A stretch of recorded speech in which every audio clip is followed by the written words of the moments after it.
What I'm about to tell you happened a few years ago, but it's one of those memories that never really leaves you. It's the kind of story that makes you question every decision you've ever made, especially the small ones, like taking a shortcut to save a little time. I was driving to visit a friend who lived about 3 hours away. It was one of those trips where you're already running late and you're just trying to make up for lost time. I'd heard about this back road, a shortcut that could shave off a good 20 minutes from the drive. I'd never taken it before, but I figured, why not? It was just a road, right? What I didn't know at the time was that this road had a reputation. People in the area called it the Hollow Road, and there were stories. Stories about strange disappearances, about cars breaking down and never being found, about things that lurked in the woods. But I didn't know any of that. Not yet. The road started off normal enough. It was narrow, sure, and the trees on either side were so thick they almost formed a tunnel. But it was daylight and the sun was shining, so it didn't feel ominous.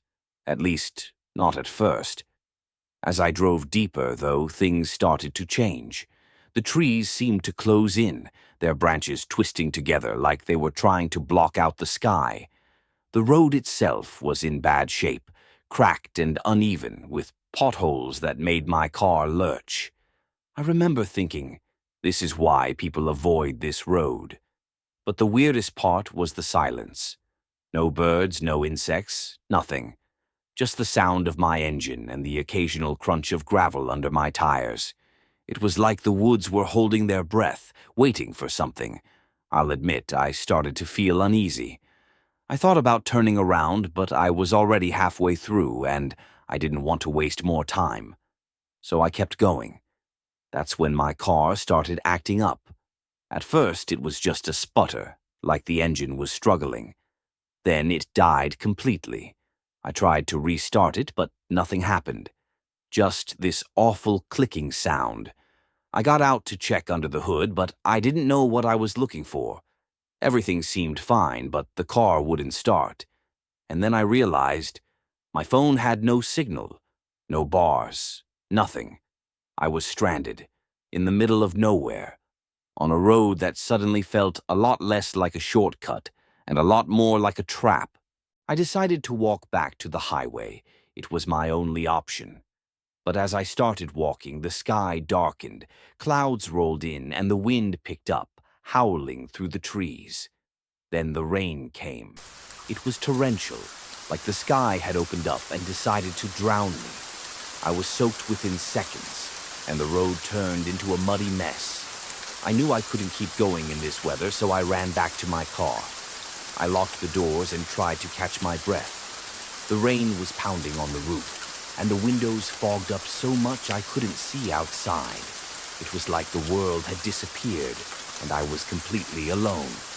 That's when I heard it, a loud thud against the passenger side of the car. I froze. My heart was pounding so hard I could feel it in my throat. I wiped the fog off the window and peered out, but all I could see was darkness. Then it happened again. This time the whole car shook. Something was out there, something big. I could hear it moving around the car, its footsteps heavy and deliberate. The banging started on the trunk, then the roof. It was like whatever was out there was trying to get in. I screamed, but no one could hear me. I was completely alone. That's when I remembered the cutout I'd made in the back seat. I'd installed a large speaker a while back, and there was a hole that led into the trunk. Without thinking, I climbed through it, pulling the seat back into place behind me. The trunk was cramped and dark, but it felt safer than the main cabin. I could still hear the thing outside, its growls, its claws scraping against the metal. I covered my ears and tried to block it out, but the sounds were everywhere. I don't know how long I stayed like that. Hours, maybe. The storm raged on, and the creature kept circling the car like it was waiting for me to come out. Finally, the rain slowed and the sounds stopped. I waited, listening for any sign of movement. When I was sure it was gone, I climbed back into the main cabin. The car was a mess. The passenger side window was smashed, and there were deep scratches along the doors. But the worst part was the blood. Dark streaks on the dashboard and door, and something else. Something gray and fleshy, clinging to the broken glass. I didn't stick around to investigate.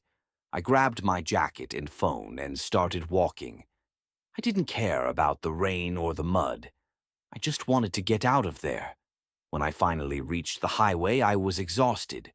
My clothes were soaked, and I was shivering from the cold. I must have looked like a wreck because the first car that saw me pulled over. The driver was an older man, local by the sound of his accent. He didn't say much at first, just asked where I was headed. When I told him what happened, his face went pale. "You're lucky to be alive," he said. "That road, people don't come back from there." He told me about the disappearances, about cars that were never found, about hikers who vanished without a trace. And then he said something that made my blood run cold. "Whatever's out there, it's been around for years. Some say it's a curse. Others say it's something not human." He offered to take me back to my car the next morning to tow it to a repair shop. I didn't want to go back, but I didn't have a choice. I needed my car. The next morning, we drove back to the car. The woods were eerily quiet, like they were holding their breath. When we got there, the driver froze. "Look at this," he said, pointing to the passenger side window. It wasn't just broken. It looked like something had punched through it. There was blood on the dashboard and door, and pieces of gray flesh stuck to the glass. The driver didn't say anything else. He just hooked up the car and told me to get in. We drove back to town in silence, but I could tell he was shaken. When we got to the repair shop, he handed me his card. "If you ever need anything," he said, "call me." I never did, but I still have that card, and sometimes when I'm alone at night, I think about that road, about the thing that attacked my car, and I wonder what would have happened if I hadn't made it out. I don't know what was out there that night. I don't know if it was an animal or something else, but I do know this: I'll never take a shortcut again. And if you're ever driving down a lonely road and you see a sign for a shortcut, maybe think twice, because sometimes the long way is the safest way.